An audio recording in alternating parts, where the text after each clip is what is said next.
Hola a todos, espero que estén teniendo una excelente semana, o por lo menos mejor que la mía que comenzó siendo amenazado por el grupo animalista PETA, así que antes de que destruya traseros verdes, ¿por qué no mejor respondemos a las 3 preguntas más votadas por la comunidad sobre historia, economía, geopolítica, y cualquier otro tema? Sergio no te amenazó PETA, sino la ETA.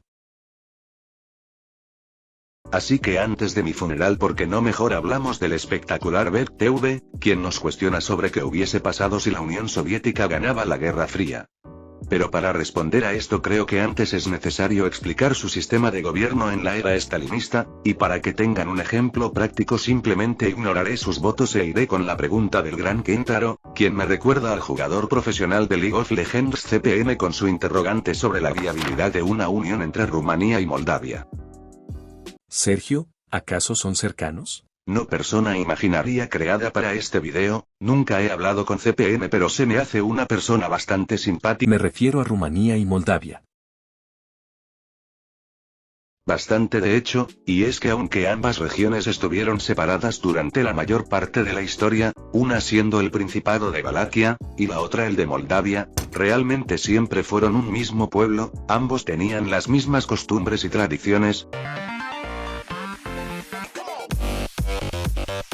Ambos eran cristianos ortodoxos, ambos hablaban el mismo idioma, el cual por cierto se parece más al español que el puertorriqueño.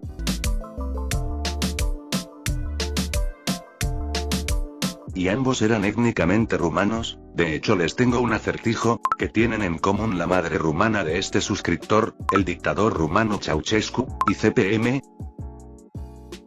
que son rumanos. Me alegro que te busque la ETA. Afortunadamente los rumanos son unos perros, y lo digo porque a pesar de ser estados títeres del Imperio Otomano, y tener prohibida la unión por parte de las demás potencias europeas para mantener el equilibrio de poder en la zona, estos se dieron cuenta de que nada les impedía elegir al mismo rey, lo cual los llevaría a unirse bajo el mando del rey Alejandro, y a conseguir la independencia de los turcos de la mano de Carlos I.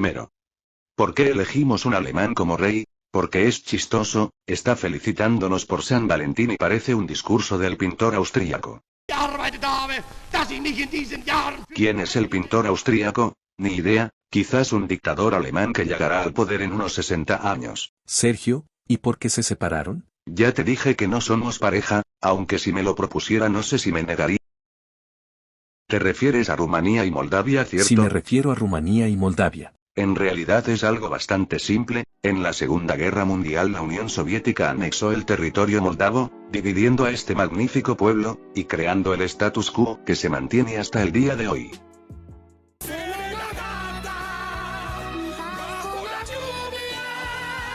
Pero si la Unión Soviética era parte de los aliados, eso significa que los rumanos pelearon junto a los nazis. Ahora que dejamos claro que la unión es lógica, pasemos a hablar sobre la similitud de los territorios, por lo que partiendo con la seguridad, Rumanía es uno de los países más tranquilos del mundo, con apenas un asesinato por cada 1000 habitantes, y el puesto número 36 en el ranking del índice de seguridad.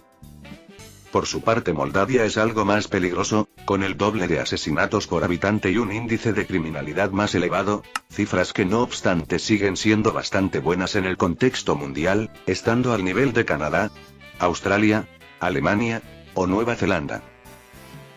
Y si se preguntan por qué hay tan poca delincuencia, la respuesta es bastante simple, no tienen nada que robar. El mayor obstáculo que le veo a la unión es la brutal, y créanme cuando digo brutal, diferencia de desarrollo económico, y es que para que se hagan una idea, Rumanía posee un PIB per cápita de unos $18.000, que aumenta a unos 46.000 si tienes en cuenta los bajos precios locales, mientras que con unos $6.000, sus hermanos compiten por el puesto del país más pobre de Europa contra la Ucrania actualmente en guerra.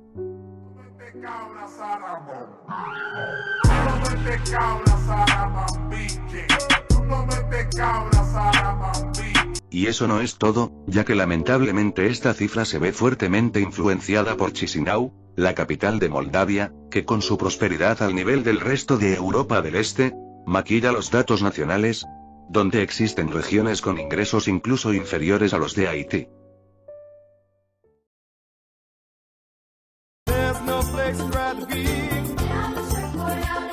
Y claro, Esto podría provocar un sinfín de problemas al momento de la unificación, como por ejemplo una migración masiva de los 2,5 millones de moldavos a las tierras del tanque de Rumanía, generando enormes pérdidas económicas por la huida del talento y la valiosa población en edad de trabajar, siendo la causa de más emigración, y por consecuencia una peor economía, y por consecuencia más emigración, y por consecuencia una peor economía, y por otro inconveniente que se me viene a la mente es la pésima infraestructura del pueblo marrón europeo, y es que como se podrán imaginar, con ingresos tan bajos, el estado de sus carreteras, no me mires que me sonrojo, hospitales y escuelas es francamente deprimente, por lo que en caso de unificarse con el gobierno de Bucarest, este último tendría que pagar enormes cantidades de dinero para que la región moldava no parezca una zona de guerra, sin mencionar claro al mayor sueldo mínimo legal rumano, que si fuera aplicado a las empresas moldavas. Bueno. Yo creo que el sentido de la vida es algo que hemos inventado nosotros porque como humanos con razonamiento abstracto, necesitamos entender, asimilar, encontrarle un sentido o finalidad para justificar nuestra existencia. Gracias Carlos I de Rumanía, seguramente los niños huérfanos estarán agradecidos por tus palabras, y por supuesto que no me he olvidado de la compleja situación política por la que atraviesa Moldavia, la cual por culpa de su pasado soviético y las migraciones rusas, posee regiones que prefieren estar con Moscú, como por ejemplo la provincia de Gagauzia, que legalmente puede declarar la independencia si los hermanos se reunifican, o la ya soberana pero no reconocida República de Transnistria, que es de donde salen los trans. O algo así, la verdad es que no tengo mucha idea de esto, soy xenofóbico.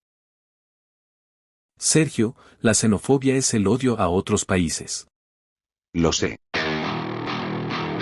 Y ya para finalizar les quiero hablar sobre el apoyo a la Unión, ya que aunque casi todos la deseen del lado rumano, por los enormes problemas económicos y de gestión mencionados previamente, el apoyo cae en picado cuando comienza a hablarse de transferencias de dinero y subidas de impuestos, mientras que del lado moldavo, la opinión pública está algo más dividida, en parte porque en la era soviética fueron bombardeados por propaganda que afirmaba que eran un pueblo separado, siendo por ejemplo obligados a utilizar el alfabeto ruso en detrimento del latino, y en parte porque como mencionamos previamente, esto les significaría perder una gran parte de su territorio, lo cual para mí no tiene sentido, digo yo vendería sin pensarlo a Yucatán y los estados del sur si eso significara ser parte de Suiza.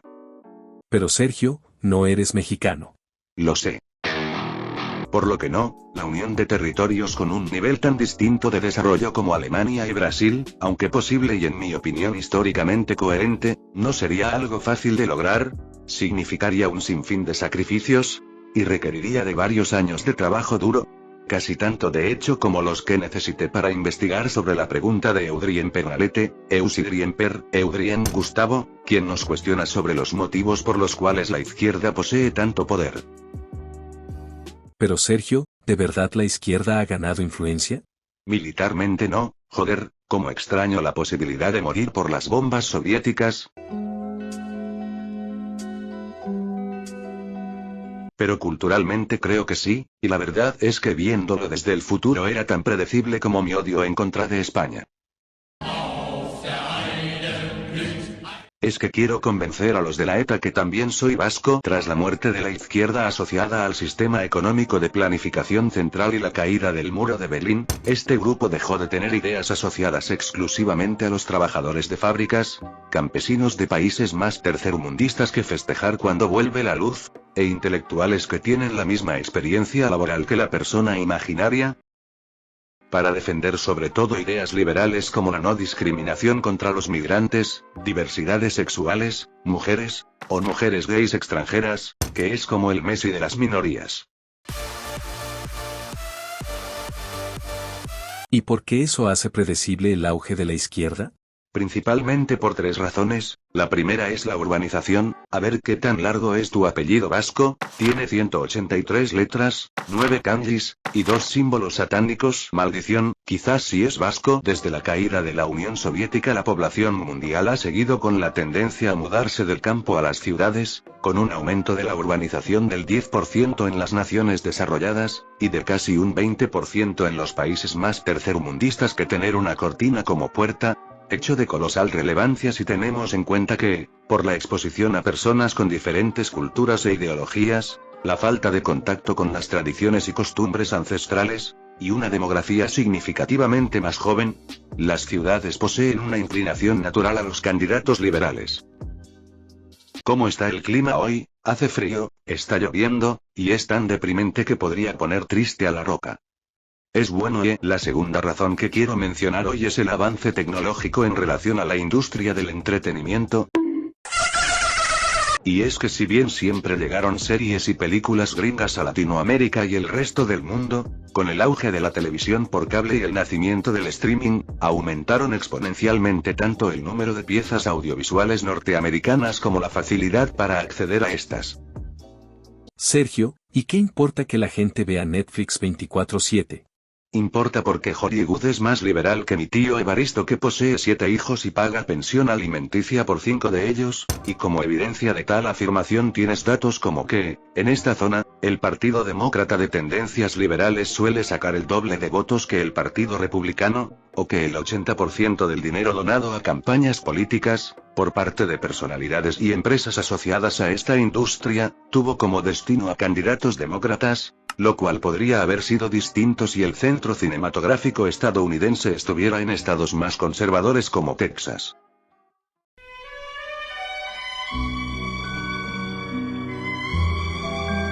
Y ya para finalizar me gustaría mencionar el auge del Silicon Valley, California, un páramo desértico similar a Marte, Venus, o el norte de Chile, y que gracias a la cercanía con universidades como Stanford y Berkeley, una importante inversión militar en los 40s y 50s, y el efecto de red que atrajo a cada vez más emprendedores, se transformó en la zona con la mayor concentración de compañías de todo el mundo, y en el hogar de casi todas las empresas exitosas norteamericanas nacidas en los últimos 30 años.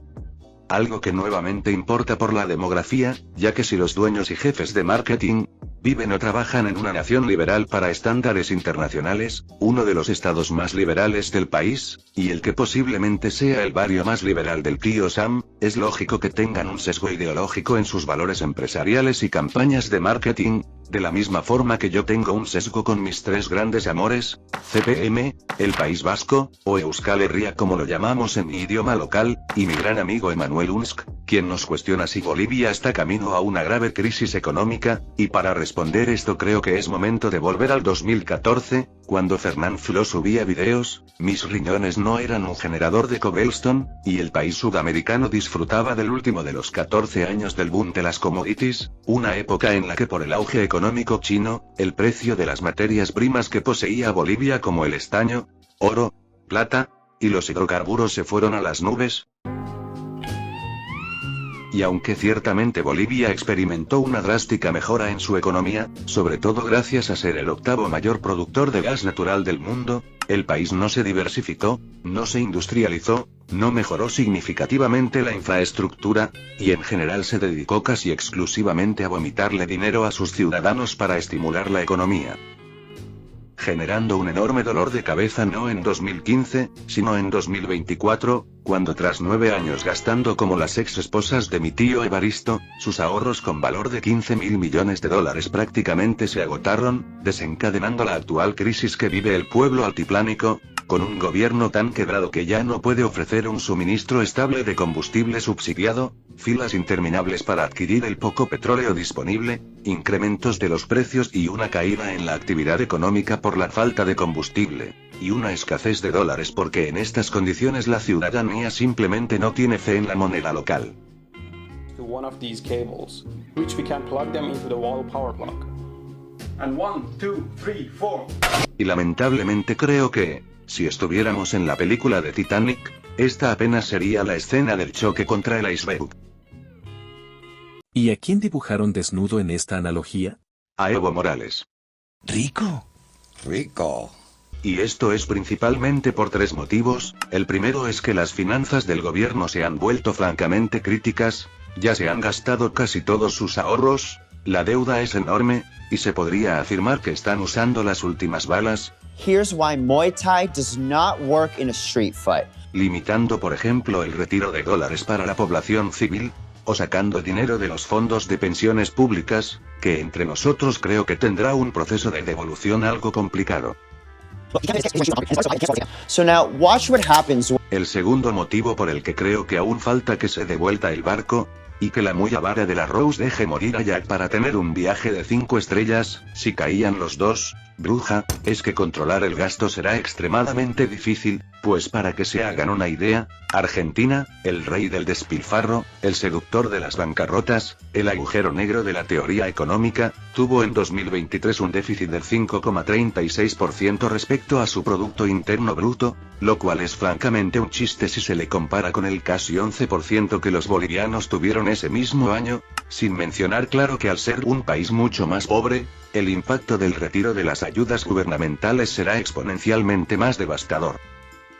Y por último quisiera mencionar que, a pesar de que entre el año 2000 y 2014 la economía boliviana vivió una época dorada y mi amado Athletic salió segundo en la Copa del Rey, por alguna razón que mi cerebro no puede comprender, prácticamente no se hicieron más exploraciones para encontrar nuevos depósitos de gas, lo cual ha generado una sobreexplotación de los pozos ya descubiertos, que la producción de esta materia prima haya caído año tras año, y que los expertos fijen a 2029 como el año en el que se quedarán sin gas para exportar.